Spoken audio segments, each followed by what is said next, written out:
Le titre est « Livre du Père, place du Fils, la virilité au miroir du récit de filiation actuelle ». J'ai choisi d'entreprendre la question qui nous occupe par le biais d'un genre littéraire. Je ne prétends pas que ce soit la voie la plus autorisée. Il s'agit d'une interprétation parmi d'autres du moment contemporain, et c'est précisément à ce titre qu'elle me retient. L'appellation « récit de filiation », aujourd'hui à peu près acclimatée, désigne des récits écrits par les fils et par les filles à propos de leurs ascendants. Avant l'officialisation de la chose, on trouverait, exemplairement, le livre de ma mère d'Albert Cohen ou le W de Georges Perec, ou plutôt, dans le 20e siècle, Sido de Colette. Des textes portant les traits de ce qui, aujourd'hui, s'appelle ainsi. Mais de fait, on repère une inflexion dans les années 80 et une tendance qui n'a cessé de se confirmer depuis, si bien que l'on peut citer aujourd'hui un grand nombre de textes, pas seulement français d'ailleurs, dans lesquels un descendant tente, à travers le récit de l'autre, père, mère, aïeux, de se ressaisir dans un héritage. Ainsi, on a pu dire que ce nouveau genre est devenu un substitut de l'autobiographie. De façon assez surprenante, quelques œuvres remarquables se sont imposées et ont été rapidement agréées comme des classiques. C'est notamment le cas de La Place d'Annie Ernaux, de Vie minuscule de Pierre Michon, deux auteurs dont Dominique Viard affirme en 2005 qu'à eux deux, ils dessinent l'empente du récit de filiation actuel. Hasard ou non, ces deux textes contiennent pour nous plus d'une instruction relativement à la question générale du genre. On conçoit qu'un sujet adulte se retournant vers ses origines et entreprenant de se ressaisir dans un héritage soit conduit jusque dans la cellule familiale qu'il a vu naître et grandir et dont lui-même a été témoin. Les modèles parentaux sont les premiers à s'offrir et c'est là que s'est formée la première idée du masculin et du féminin, ainsi que des rôles correspondants. Idée destinée à évoluer tout le temps, de la coexistence jusqu'à la disparition des parents, et même au-delà, car le temps de la filiation excède celui de leur existence. Ce n'est pas par hasard que le récit s'écrit souvent après leur mort, à plus ou moins grande distance de celle-ci. En principe, je devrais laisser de côté le livre d'Annie Ernaux, puisque c'est le livre de la fille sur le père, l'ouvrier devenu propriétaire d'un café-épicerie dans une petite ville normande des années 50 et 60. Précisément, ce petit commerce est tenu à deux, par le père et la mère, à égalité de force. Or, celle-ci est la qualité virile par excellence, qualité de genre et de classe qui s'entend comme force de travail, endurance, capacité violente de faire, couplée à la violence du dire. Si la mère possède les traits de la féminité, c'est une belle femme, selon les codes du milieu, elle détient clairement la fonction symbolique traditionnellement dévolue à l'homme. Le cas de Michon n'est pas moins intéressant. Lui-même se dit fils d'absent, c'est-à-dire fils d'un père qui très tôt fit défection et pour cette raison devenu inaccessible et caché comme un dieu. En raison d'une défaillance générale des branches mâles, le sujet reporte l'image paternelle sur d'autres figures, reculées dans le temps. Parmi celles-ci, on compte un aventurier parti chercher fortune en Afrique noire et y mourant assassiné, un fils failli chassé de la ferme familiale par son père et tournant à la légende, deux condisciples de collège du narrateur qui sont frères ennemis, un bel abbé à la parole rutilante que connut Michon catéchiste, devenu pochard et qui a une fin franciscaine, un ancien meunier analphabète rencontré à l'hôpital où le narrateur a échoué après une rixe. Avec ces figures interposées, on est loin de la virilité dans son acception ancienne et noble d'accomplissements justement distingués par Georges Vigarello. Toutes sont des figures de l'échec, quoique le ratage en grande touche, parfois au sublime. Aucune de ces 8 vies n'est explicitement consacrée à Pierre Michon, mais à travers elle court son autoportrait, qui n'est guère flatteur. C'est celui d'un être empêtré dans ses vices, notamment l'alcool, attardé dans sa vocation, jouant la comédie de l'écrivain, polichinelle qui veut faire l'auteur, balançant entre grâce et imposture. Quant à la force virile, au sens physique et sexuel, elle ne peut guère être mise à son crédit. L'amante qui a soin de lui, qui croit en son talent, finit par l'abandonner dans un état lamentable.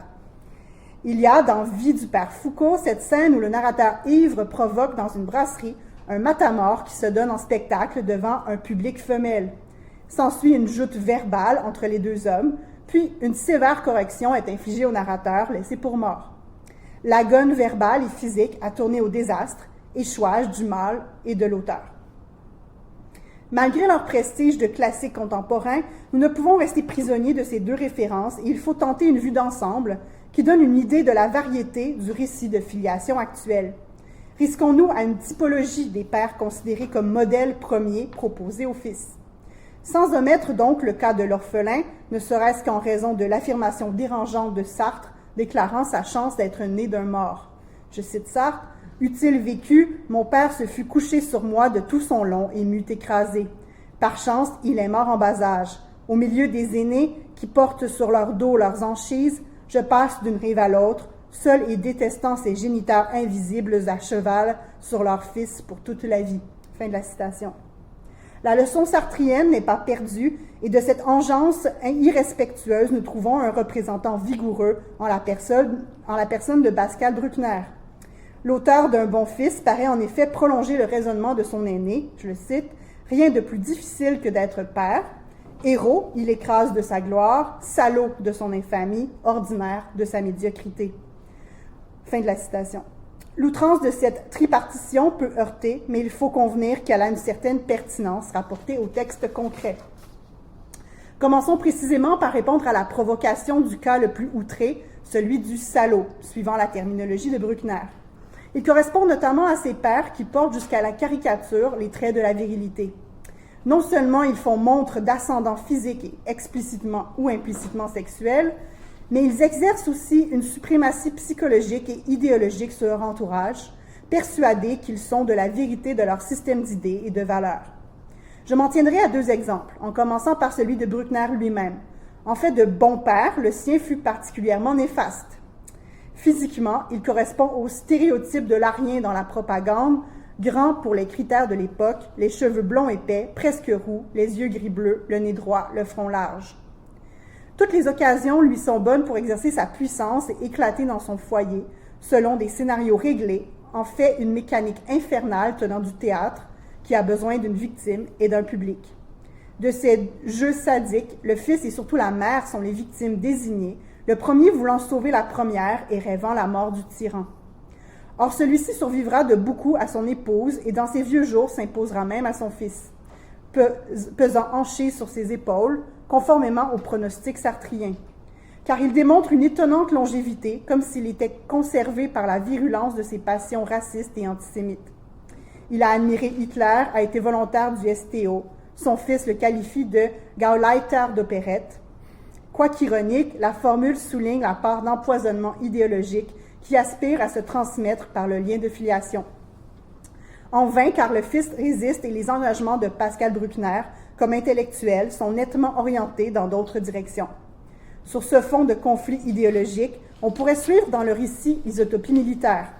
Venu de l'ancienne virilitas, dégénérant en controverse entre les deux hommes et se soldant par la défaite de l'ascendant, tandis que son fils peut écrire en conclusion, je cite, « J'ai une certitude, mon père m'a permis de penser mieux en pensant contre lui. Je suis sa défaite, c'est le plus beau cadeau qu'il m'ait fait. » Autre sujet de gloire, la citation continue, « Je me réjouis d'avoir corrompu notre patronyme de l'intérieur, de l'avoir rattaché malgré moi à la famille mosaïque. » La virilité prise dans son sens premier est au centre du second exemple, en raison même de son projet auto-socio-biographique, dans l'esprit d'Annie Ernaux et de Didier Héribon.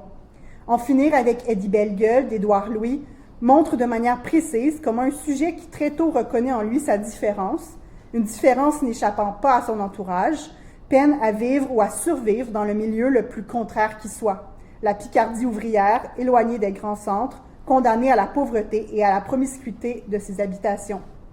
La virilité y est une valeur indiscutée et hautement transmissible. C'est même la première des valeurs à transmettre inscrite en un mot, un idiotisme qui tient en 3 lettres, dur, être un dur. Au village, il n'importait pas seulement d'avoir été un dur, mais aussi de faire de ses garçons des durs. Un père renforçait son identité masculine par ses fils. Avec cette injonction à laquelle le sujet échoue à se conformer, le patronyme et le prénom constituent la triple empreinte virile qui doit sceller le destin du futur homme. Cela s'accompagne d'une série de prescriptions concernant le comportement, les interactions avec autrui, la tenue du corps, le vêtement et bien sûr le langage, les façons de parler, dirait Erving Goffman, qui serait tout indiqué pour décoder cette éthologie de la virilité avec ses territoires propres. Le titre du livre est tout à fait motivé. Se défaire de l'identité imposée pour vivre un destin homosexuel, c'est ici s'extraire du monde du père, changer de place au sens d'Annie Ernaux, émigrer dans un nouveau monde social où les normes de genre sont tout autres, où virilité et féminité sont devenues poreuses. La conclusion, en forme de salut, d'en finir avec Eddie Bellegueule, n'est cependant pas le dernier mot du récit de filiation d'Édouard Louis.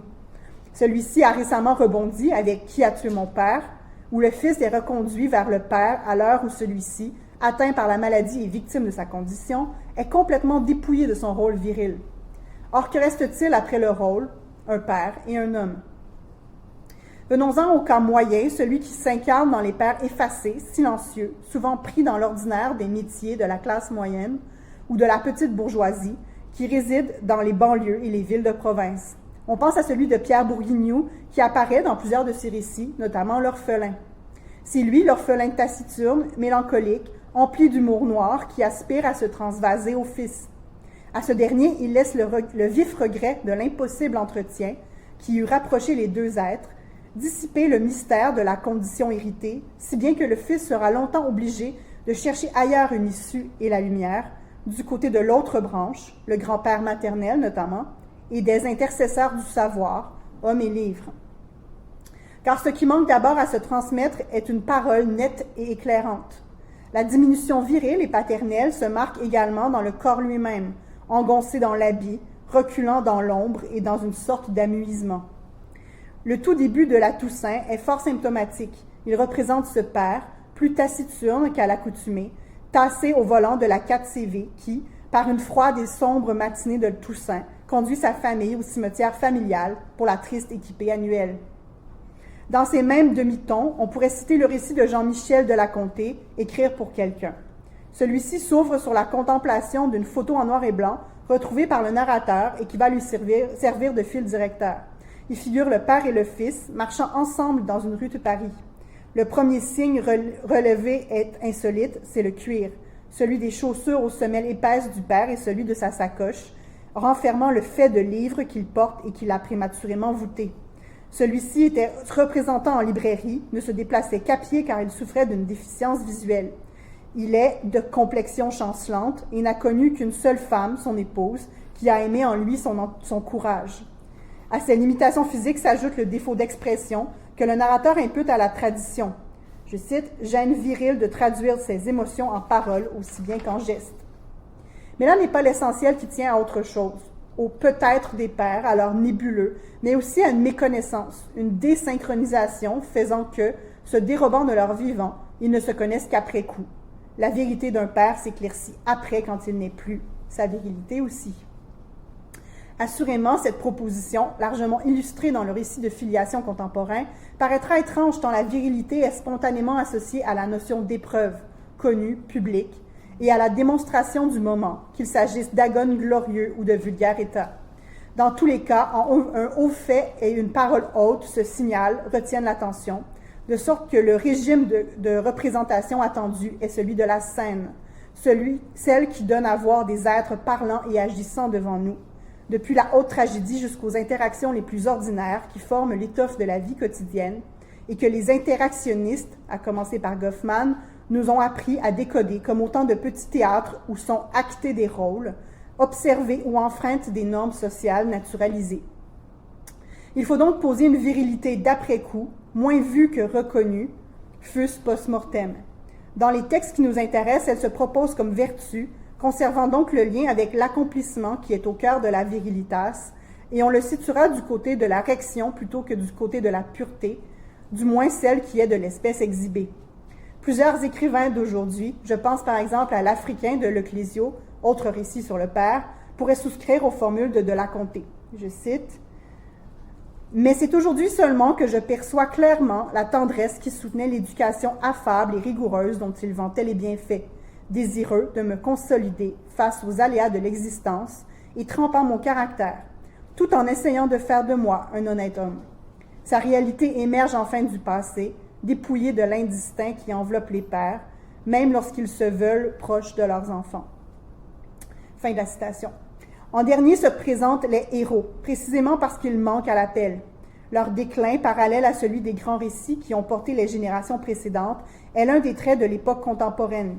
Celle-ci, gagnée par le soupçon, vit la face sombre et amère de la modernité, selon la formule de Laurent Demance, qui, dans Encre orpheline, a diagnostiqué un malaise dans la transmission, dûment enregistré par le récit de filiation. Le descendant s'y cherche entre modèle et contre-modèle. Détaché des communautés, il n'hérite plus naturellement d'une tradition et se trouve livré à la foule des ombres. Comme écrivain ou aspirant à la littérature, on l'a vu chez Michon, il se sent accablé par la masse des antécédents, nécessairement débiteurs à leur endroit, doutant de se frayer une voie parmi les auteurs et toujours guetté par l'imposture. À cela s'ajoute la mélancolie du tard venu, alors que sont passées les grandes occasions historiques d'affirmation virile de soi. Jean Rouault, l'auteur des Hommes illustres, en fait le constat pour lui-même. Lui, l'orphelin, pris dans le malheur de sa mère, l'écrivain tardif, maintenu longtemps dans le commerce des morts de la famille. Son père fut de ces hommes illustres, de haute taille, intrépide réfractaire du STO. Il s'illustra dans les faits de résistance qui lui valurent le surnom de Joe le Dur. Voilà la dureté retrouvée avec son expression idiomatique. La guerre a longtemps servi de mesure à la grandeur virile, et on se demande combien de temps encore elle servira de référence aux fils d'Europe de l'Ouest, heureusement préservés d'elle, faudrait-il ajouter. On s'étonne qu'elle se tienne encore là, à l'horizon antérieur des écrivains d'aujourd'hui. Outre Jean Rouault, je pense à Laurent Mauvigné, des Hommes, avec la guerre d'Algérie, et plus encore au Siècle des nuages de Philippe Faure. Voilà un livre où l'on reconnaît le modèle épique, transféré au père, dès le prologue citant le fameux vers de l'Énéide, Arma virumque cano. Ces armes et ces combats, ce sont eux de la Seconde Guerre mondiale à laquelle a participé le père de Philippe Forêt, quoique de manière particulière, en convoyant des femmes au moment de l'exode en juin 40, puis à distance aux États-Unis, où sa formation de pilote s'achève trop tard pour qu'il participe au combat. Mais débordant la guerre en amont comme en aval, la véritable épopée se déroule ailleurs, dans le ciel que désigne le titre « Le siècle des nuages », d'après une citation d'Apollinaire. Ce ciel est le théâtre de la grande aventure aéronautique du XXe siècle, depuis les premiers hommes volants jusqu'aux réalisations les plus modernes, comme le Boeing 747 qu'il a été donné au père de piloter aux heures glorieuses de la compagnie Air France. Aux dimensions entières d'un siècle, un référent national et même supranational est bien là, qui est traversé par un idéal, celui de relier pacifiquement les hommes et les continents. Cependant, une chose est le référent épique, autre chose est la capacité de l'Aède à assumer le champ. En effet, sa voix à lui, sa première personne, est peu assurée car il est en proie au doute, menant, pour quelle communauté, une entreprise menacée de vanité. De quel droit celui qui raconte-t-il? Plus d'un auteur, alors même qu'il fait œuvre de mémoire, écrit dans une intention de restitution, suivant la morale du genre, et s'interroge sur la légitimité. Philippe Forêt est de ceux-là.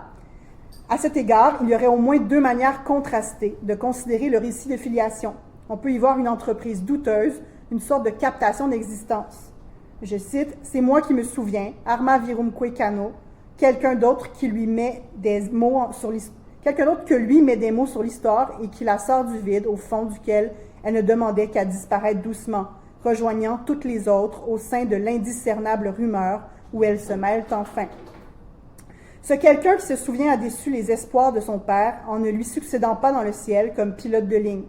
Sa notoriété à lui, d'écrivain donc, repose sur le vide et le vent des mots.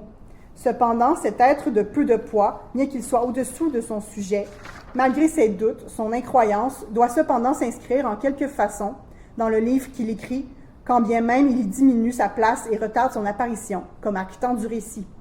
Il est aussi amené à s'y dépeindre un minimum, comme par hasard, il est du signe des Gémeaux, signe d'air.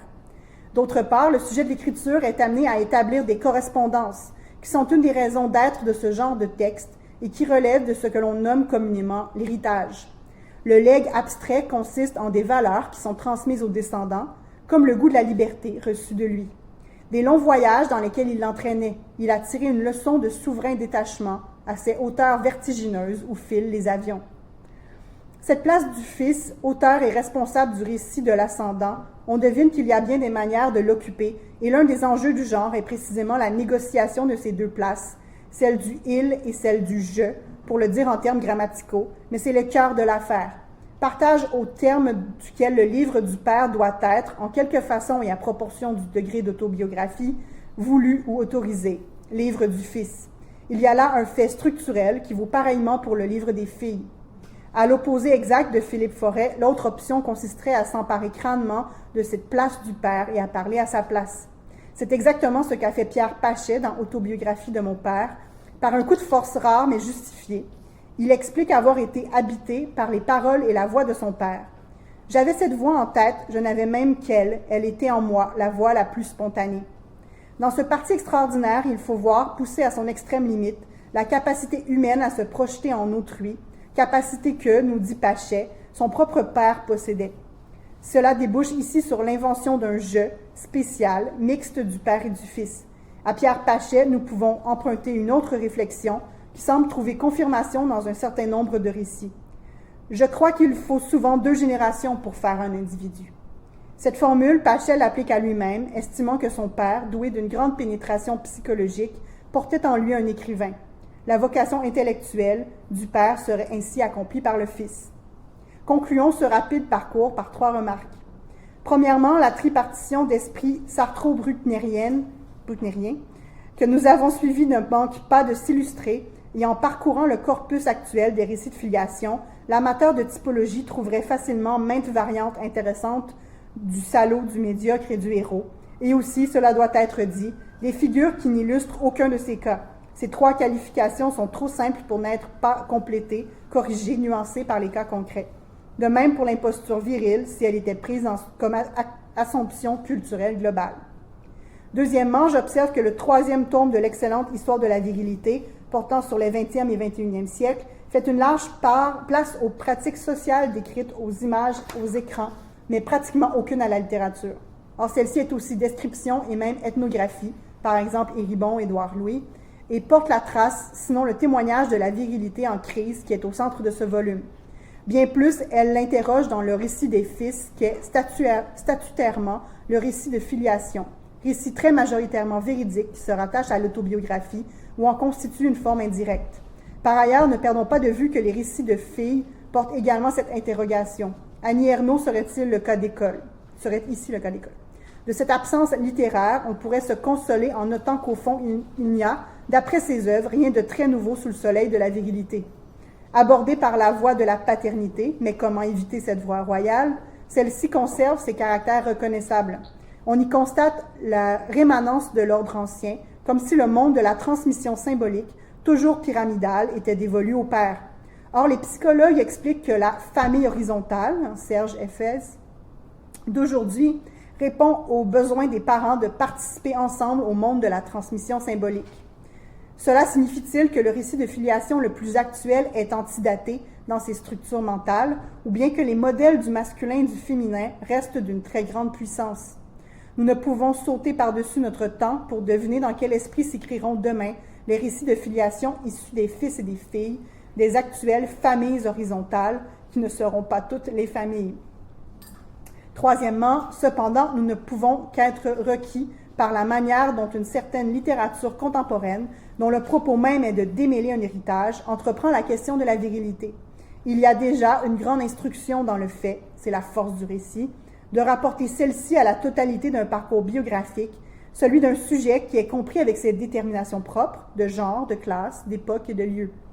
Et comme le livre du Père est immanquablement aussi livre du Fils, c'est sur l'étendue de 2 vies que s'apprécie la paternité et la masculinité, de même pour leur symétrique, maternité et féminité. Là, à part de la virilité iconique en acte, jouée dans des scènes codées, il y a place pour d'autres formes de virilité qui ont souvent pour effet de dépouiller la première de ses attributs les plus voyants. Ainsi, plus d'une fois dans ces textes, par l'opération du temps et en quelque sorte par décantation, se dégage une vertu qui conserverait quelque chose de l'ancienne virilitas, peut-être l'essentiel, une morale, une direction de vie ou une rection, un accomplissement qu'il faudrait dire, comme y invite Pierre Pachet, non pas d'un homme ou d'une femme, mais d'un individu. Le fait d'écrire, d'entreprendre le récit, il en coûte souvent à l'auteur ou à l'auteure, fait partie du processus d'individuation.